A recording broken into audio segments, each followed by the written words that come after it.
have a speaker that needs no introduction. Stuart Wheeler, most of you will be aware, is usually a member of the audience at our Bruges Group meetings, and he's a great friend and supporter of the Bruges Group. And I think in difficult times, there is no better supporter than Stuart Wheeler that one can have.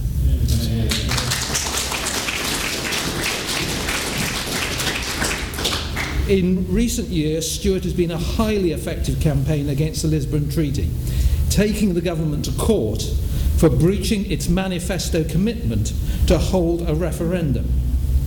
We are grateful to you, Stuart, for the time and resources that you devote.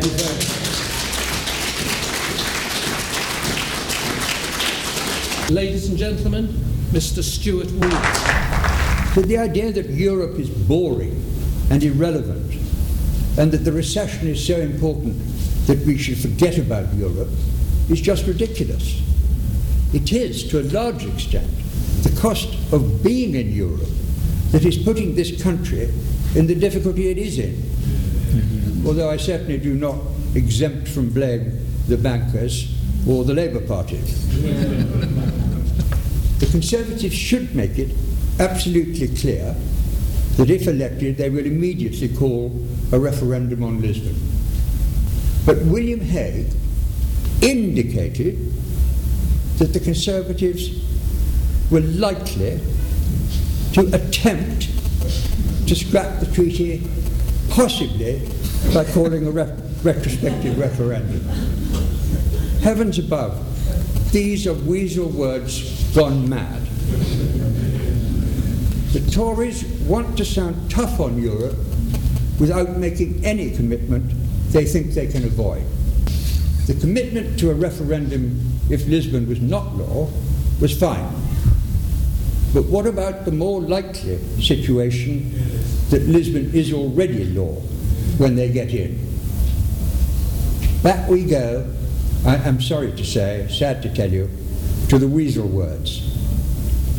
William Hague left open the door to the possibility of the Tories promising a referendum in their general election manifesto, even if the treaty had been ratified by all.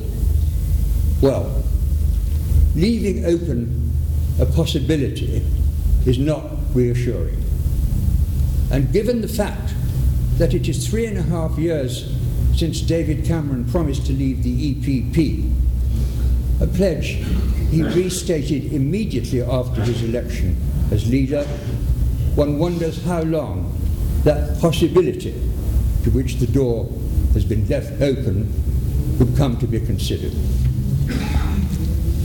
Let's face it, the Tories have not the slightest intention of calling a retrospective referendum on Lisbon. They simply hope that the weasel words they have used will sound tough so that they may not lose too many votes on the 4th of June.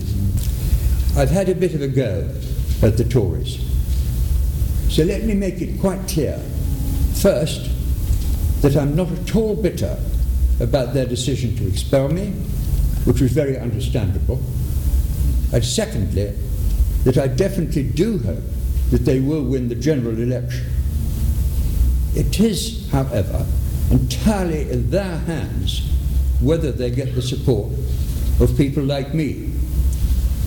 All they have to do to benefit both the country and themselves is to give that guarantee of a referendum on at least the Lisbon Treaty, and they will, in my confident opinion, win the general election in a trot. I'd now like to welcome Fraser Nelson. He's been described as the fastest rising star in right-wing journalism. Ladies and gentlemen, Fraser Nelson.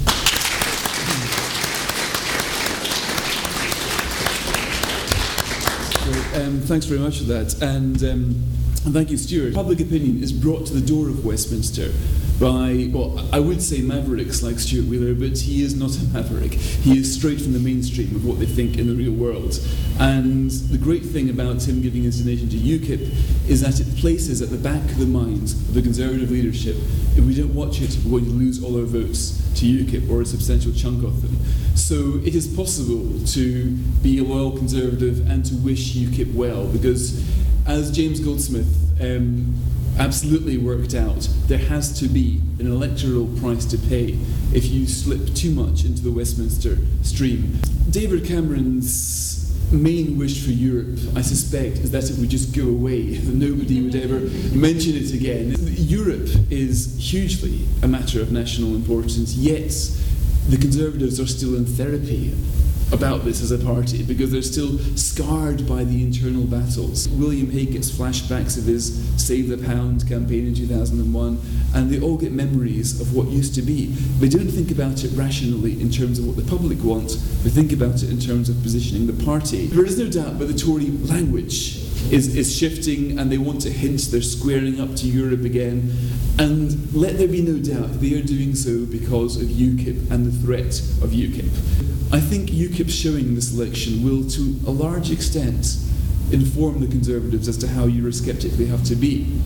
If UKIP don't do very well, I don't think they will turn up the rhetoric. So what Stuart's doing certainly is arguing the Eurosceptic side of the corner and holding their feet to the fire. One of David Cameron's policies is to reduce the rate of VAT on small businesses and give them a VAT holiday. Now, it's strange that they don't instinctively know, as people of another generation would know, the VAT is an EU tax introduced to us by Brussels under very strict regulations laid down by a directive which was renewed only 2 or 3 years ago. It is not ours to change. We don't have the power to do this, and yet the Conservatives genuinely don't seem to realise. I mean, Nigel Lawson stood up in the House of Lords and said to them, don't you realise you can't play about with this? There is no methods. It's not our tax. But you forget. I mean, this is in a way, it's great to have a Conservative Party led by younger, dynamic men, but the problem is if you don't remember the battles of the 1970s, you're condemned to repeat the errors and to get into the mistakes. Many of the guys who are about to govern this country don't realise what is within their power and what isn't.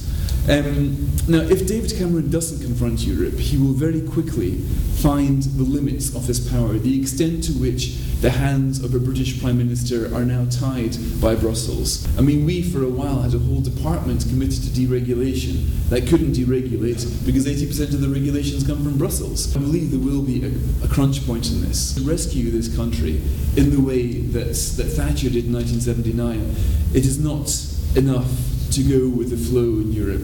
It is necessary, as it was necessary with Thatcher, to fight hard and to fight in every way you can, because we will need every tool at our disposal to recover the economy from the almighty mess which Labour has left it. And it's not just the tax rates, we need to deregulate as well. And the re-regulation of our economy in the last 12 years, most of it coming from Brussels, is one of the great tragedies. If Brussels can, it will absolutely get its claws into the city. If the Conservatives choose not to fight, then Brussels will see this kind of power or attention vacuum and go in there. There are hard choices, you can't duck them, and if you do, you will end up with far fewer of the tools which you need. I think the Conservatives are a bit like, as Churchill said to the Americans, they will do the right thing in the end after exhausting all other available options.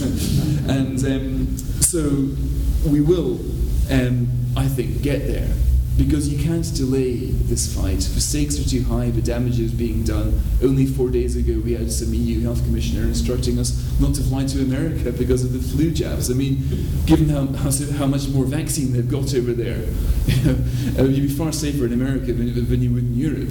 But the encroachment is going very quickly. It will have to be faced down at some point. I can imagine Cameron doesn't want to do it now, but he will have to do it later. And I hope, Stuart, all power to you in pursuing this side of the argument, because the voice of the overwhelming majority does need to be heard in that small, tiny village called Westminster.